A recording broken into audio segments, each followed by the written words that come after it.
Hello and welcome back, everyone, to Digimon World 3 on Rocket Rabbit Commentaries. And in this episode, after getting tricked by the Tricky Guilmon, because that is what he does, we have to go find him again. Thankfully, if you talk to the Guilmon in Siru City twice, well, you end up not having to go all the way back to Asuka City just for the one in Asuka City to tell you, hey, he's over at the Forest Inn because he's a lazy asshole. But if you just go into the normal Forest Inn, you don't actually see him. You need to go into the Forest Inn basement, where he is sitting over here lying at people. Yeah. So even if you knew that he was tricking you, you still had to let the ruse play out, and then the other Guilmons point you in the right direction. Yeah. Which is basically just There is a sensible solution. It's just dramatically, okay. So the point to get across is that not every character in this game is trustworthy. Yeah. It's not to suggest that the game is going to set you up for a dead end. Right. The game doesn't actually have all that many dead ends to set you up on until 2/3 of the way through the game. In which case, all of a sudden, the maps specifically have a bunch of fucking dead ends in them. But you know, they're not always completely dead. He lied, saying to himself. We had a power charge. We will get into my complaints with our final traversal method when it actually becomes relevant.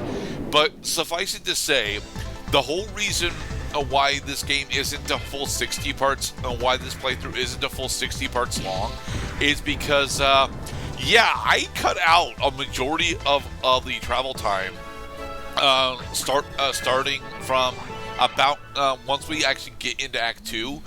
Because we end up, even though I said last part that we spend a majority of the time away between Asuka City for a significant number of story beats, you still end up going around Asuka City, not necessarily for those story beats, but specifically through traversal methods that make you think that you can actually use Asuka City as your central hub. And while Asuka City is definitely supposed to be your central hub, you outgrow the shops in Asuka City really fucking quickly.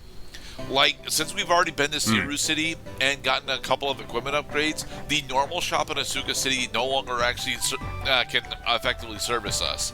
Even the accessory shop, because we bought our Dark Ring, will never again actually be relevant to us. The item shop specifically is supposed to still be relevant to us, but we already have more than twice the max HP that the power charge can actually heal for us, and we don't have a decent enough currency intake to actually try to max out on supercharges yet.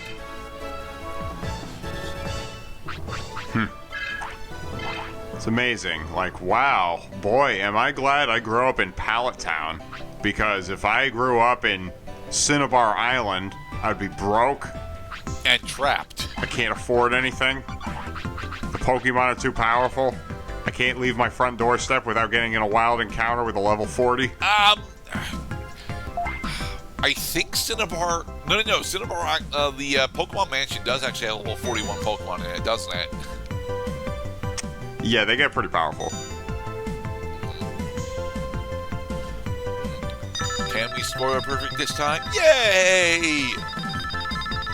Nice. Still -2 though, right? Yeah, still -2. Okay. So, now that we have more than 450 speed, or rather more than 475 speed, we are full, and we actually have the correct blue card. We are fully ready to leave Central and East Sector. You might be wondering why I'm pairing Central and East Sector together. Well, because Central Sector, although definitely has a gym, we will never get to fight it.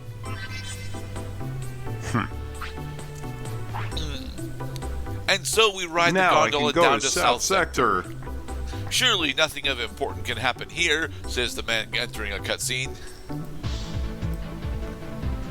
Deeper crevice. This is the only time that we will ever get to see this environment.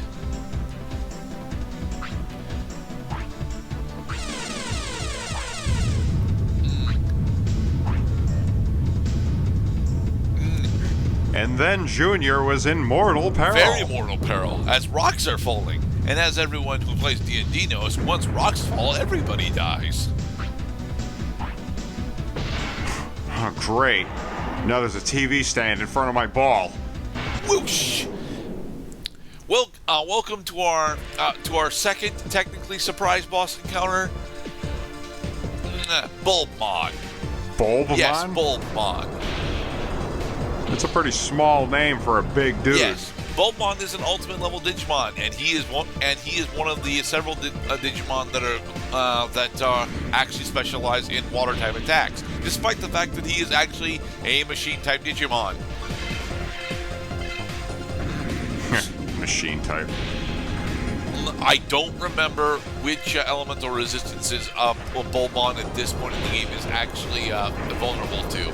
But oddly enough, Mad Pump, despite the fact that it looks like it is a water spell, is actually a water melee attack. So, by steroiding the fuck out of your speed like we've already done, we actually have a relatively high chance of avoiding it. Nice. Bulbamon, slap. Yes. A majority of the Slap and miss. Larger Digimon in the game actually use shockwaves for their normal attacks, and you can see it specifically with your own Mega level Digimon later on, depending on which ones you decide to use. Bulbamon fleeing. Yes.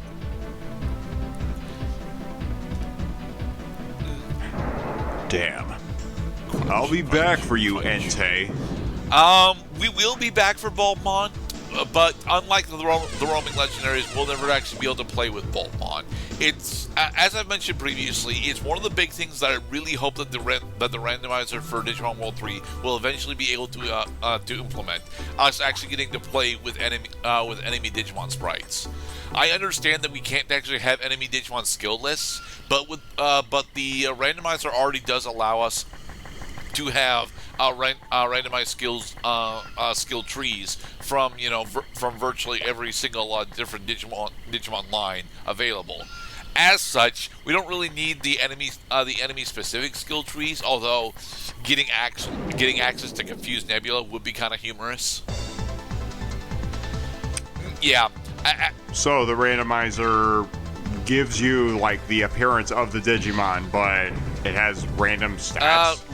Both random stats and random technique trees. Well, it definitely might bring a chuckle to your friends in the Digimon community who would find these pairings funny that the randomizer comes up with. Yes, specifically Kodamon getting access to a Greymon as his first line, and then from Greymon ending up with it would be Metal Gururumon from there, and then finally Marsmon. So yeah. I mean, I personally wouldn't really be all that into it, because then it feels like no Digimon has even their own identity. It's just a random code with a different face. You want me to be extremely blunt about something, Mr. Cloud? What's up? Digimon don't actually have their own identity for the most part. Believe it or not, virtually every single Digimon can become virtually every other Digimon if they are raised correctly, and it is exceptionally true in this game specifically. Because of the way that the base trees are actually built around your starter Digimon, literally every Digimon in the game is accessible with only a single partner Digimon, with the exception of the other partner Digimon. Actually, acquiring them all can be extremely fucking lengthy and time consuming and not worth it. However, there are a couple of super boss Digimon at the end of Digivolution lines that are definitely worth it, that I have never actually bothered to get. Specifically, the most difficult Digimon in the game, and this is somewhat relevant into what we're doing at the moment, so I may as well go into here. The most difficult Digimon in the game to actually acquire is Imperial Dramon Paladin mode, and the reason why is because not only do you have to do a fusion line all the way through on one end. You have to do you have to do 2 different fusion lines all the way through, which will effectively get you 3 other super boss level Digimon by the time you actually get him. It is nuts. It is nuts how much shit you end up go through in order to unlock Imperial Digimon Paladin mode. Oh please, don't be Musyamon. Don't be Musyamon. Don't be Musyamon. Fuck, it's Musyamon. All right. Although we are definitely in the correct area, that Musyamon there, if he successfully manages to attack you twice, will kill you. It is virtually guaranteed. Damn it, another Musyamon. Yeah, they put the fucking wild encounter right next to the previous one. Yeah, the wild encounter rate for most of the game is actually quite lenient. There are a couple of areas where it is significantly more strict. Jungle Rave actually isn't one of them. That was just very unlucky for us. However, this is a fight that we are not allowed to win.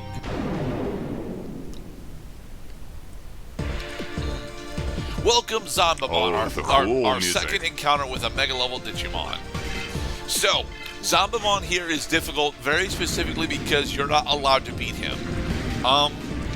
In theory, you could actually get up to level 40 before this fight and try to one-shot him, but no, you're not going to do that because the only options for you to grind in order to get that high specifically at this point in the game would be Seadramon and Bioswamp.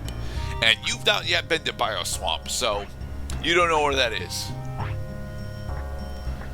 Thankfully, the fight is effectively a cutscene. Assuming he doesn't actually kill your Digimon, your Digimon will automatically run away from them. And as he's got an instant KO. He does. He does have an instant KO attack and hunting knife, as annotation as Gerdat mentions. So even if you get to level 40, you're still gonna be gambling against a hunting knife specifically, and it's not fucking worth it. Especially because the game expects you only to be around level 50 in order to finish the game. At least finish the primary narrative. Why? We're gonna be raising our Digimon for a long time. Yes, we are. Anyway, this is Colamon. We've encountered him early on whilst we were in Central Sector, and now we have the ability, because we're just so much powerful than we were then, to two-shot him. It is very nice for us. Finally. And Colamon is actually relatively important because Colamon is effectively the second best source of experience in Central Sector. The actual best source of experience in Central Sector is Cardmon 1. However, Cardmon 1 is also technically the second highest level experience mon in South Sector as well. So you shouldn't actually be trying to fight Cardmon 1 unless you're, about level 15 on your base Digimon. This Gatomon is important for exactly this story flag. You need to talk to Gatomon here in order for Sepicmon to stop trying to spook you out of his house. We didn't show the early ghost encounter because you don't have to go through it, and I was just trying to show off the narrative as it's supposed to be, as opposed to what the player would end up normally experiencing. Ooh. Hi, Sepicmon. He started coughing. How to beat Zomba? Okay, so if you let Zombamon KO your Digimon, do you still get an explanation you're no match for me? You got about 7 NPCs to talk to in sequence before you and I can battle for realsies. No, actually. Because if Zombamon successfully knocks out your Digimon, you get a game over.